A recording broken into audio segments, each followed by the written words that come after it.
Before joining the USS Enterprise with Captain Kirk as its science officer and first officer, Spock, the iconic Vulcan from Star Trek, had a rich and eventful history.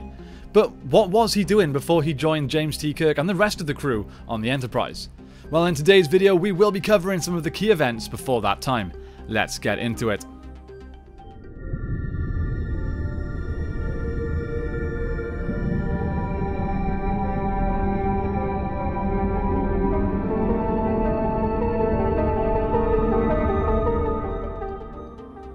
Spock was born on the planet Vulcan in 2230 to his father Sarek, a Vulcan ambassador, and his mother, Amanda Grayson, a human schoolteacher. Being half human and half Vulcan, Spock faced challenges in reconciling his emotions with the logical principles of Vulcan society. Spock's dual heritage posed challenges in his formative years. Despite his father's union with a human woman, he held reservations about Spock's half-human identity upon his birth. Amanda, on the other hand, observed her son's stoic struggles as he endured taunts and assaults from his Vulcan peers. These young tormentors intentionally targeted Spock's human half, hoping to elicit emotional reactions that would betray his Vulcan upbringing. A little later, following the tragic loss of two human scientists on Doctari Alpha, Sarek and Amanda felt a deep sense of duty to provide a nurturing home for the scientist's daughter, Michael Burnham.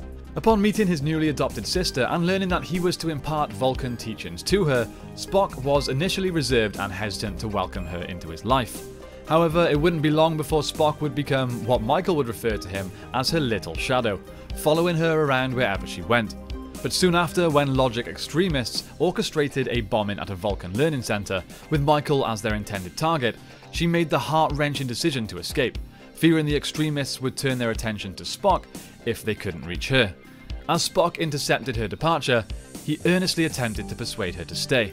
However, Michael, in a desperate bid to push him away for his own safety, resorted to insulting Spock's parentage, causing him immense distress before she disappeared into the unknown. This played a huge part in Spock's future. This insult caused a long-lasting change. He was so hurt that he withdrew and completely lost his trust in other people.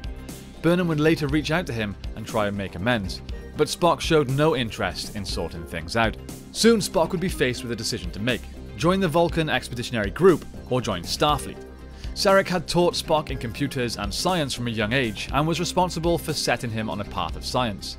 So when Spock chose to pursue a scientific career in Starfleet, it caused a bit of a rift between him and his father, actually stopping them from speaking to each other for 18 years. Spock's time at Starfleet Academy was a crucial period in his life, shaping his character, friendships, and decision to join the USS Enterprise.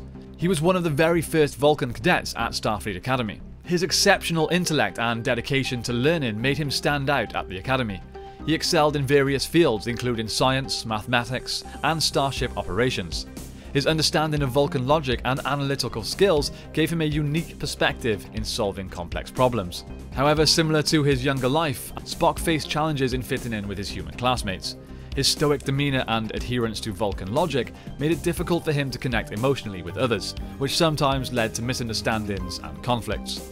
One of Spock's early assignments was actually aboard the USS Congo.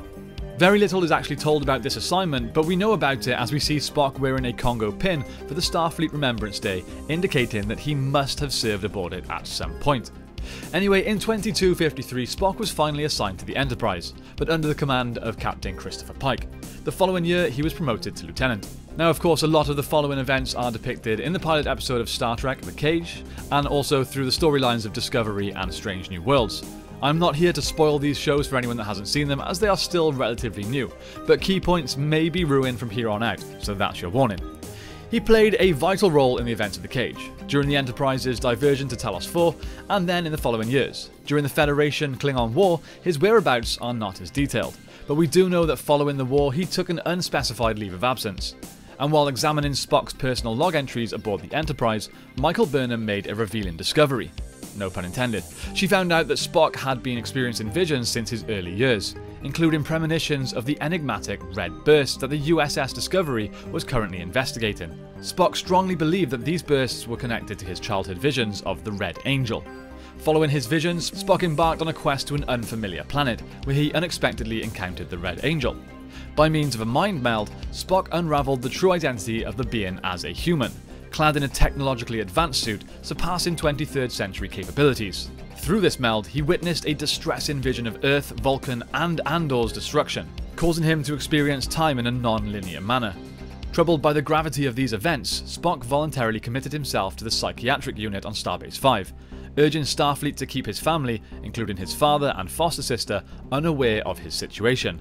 During his stay, he displayed acute emotional detachment and profound empathy deficits, learning that the red bursts he foresaw had indeed materialized. Spock took drastic action, escaping the facility by disabling 3 doctors using the Vulcan nerve pinch before fleeing on a shuttlecraft. Starfleet accused Spock of murdering his doctors, prompting the Discovery and Section 31 to search for him.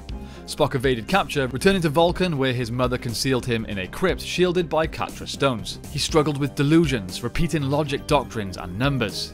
Burnham convinced Amanda to take her to Spock, but Sarek urged them to hand him to Section 31 for help. Upon reaching their ship, Burnham learned of Leyland's dangerous intentions and fled with Spock, aided by Philippa Georgiou. Burnham would eventually decode Spock's numbers, leading to Talos 4. The Talosians healed him and they would escape to the USS Discovery, commanded at that time by Captain Pike. Spock helps Discovery investigate the Red Burst and exposes Control's deception. They had him, of course, framed for murder. The Red Angel is revealed to be Michael's long-lost mother, Gabrielle, from the future, who had long been presumed dead. Spock's unique perception is crucial to her mission. However, attempts to bring her permanently to their time fail, and she is sent back to the 32nd century, unable to return. A decision is then made for Discovery to travel into the future. Spock decides to join Burnham in a one-way trip to the future to prevent Control's access to sphere data. During a battle, Spock's shuttle is damaged, and he stays in 2257. In a display of his human side, he expresses love for Burnham before beaming to the Enterprise. Discovery enters the wormhole successfully. Following the fight with Control, Spock resumed his role as science officer on the Enterprise in 2258. He and the crew were sworn to secrecy about his adoptive sister and her ship, an explanation of why we never hear about Burnham while Spock was on the Enterprise with Kirk. Then 4 months later, the 7th Red Burst near Terrelysium signalled Burnham's successful journey to the future. There are of course a bunch more stories in this time, including Spock's first meeting with James T. Kirk, but as that was so recent in Strange New Worlds, I really don't want to spoil it for you. Just go and watch it. As much as I can do to summarise the storylines here, I'm never going to quite be able to give the same viewing experience as the actual episodes. Anyway, Spock's service under Pike was 11 years, 4 months and 5 days, and it truly brought considerable respect to him as a Starfleet officer. After Pike's promotion to Fleet Captain, Kirk assumed command of the Enterprise in 2265, with Spock, of course, as his first officer. And that's pretty much everything on Spock's adventures leading up to the start of the original series. Of course, I could have gone into significantly greater detail, but hopefully this video gives you a good idea of what he was up to. If you want more content on Spock, be sure to let me know in the comments. Also, I am well aware it's been a long time since I uploaded on this channel. A lot has been going on. We opened a physical collectible store in our hometown and have recently launched an online store. Feel free to check that out, by the way. We sell comic books, figures, trading cards and more. You can even order some Star Trek comics. I'll leave a link in the description down below, and make sure you use the code BATCAVE5 for 5% off your order as well. Thank you everyone for watching. I hope you have a great day. Live long and prosper, and don't forget to return to Federation Outpost 111 for more Star Trek content.